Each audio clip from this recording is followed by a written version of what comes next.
My name is Jonathan Hargreaves, and in this TRN Taster, I'd like to look at how we measure the perimeter of a cube or cuboid.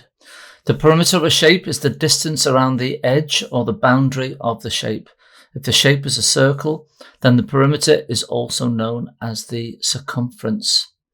The perimeter is measured in units of length, i.e. millimeters, centimeters, meters, and kilometers. Always look for how the measurement is to be measured. In this case, in our example, it's in meters. This is a cuboid. Two sides have equal measurements, 5 meters and 2.5 meters.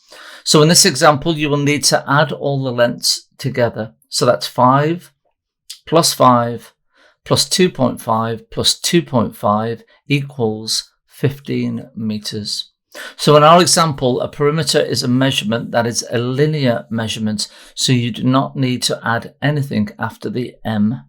Let's have a look at this as an example. Let's draw the cuboid. Two sides are equal, 5 meters and 5 meters, and the opposite sides are 2.5 meters. We write 5 plus 5 plus 2.5 plus 2.5, and that gives us a measurement of 15 meters. When asked in a test, always look for what is the measurement that you will need to demonstrate in your total. I hope you've enjoyed this TRN Taster, and I look forward to seeing you soon.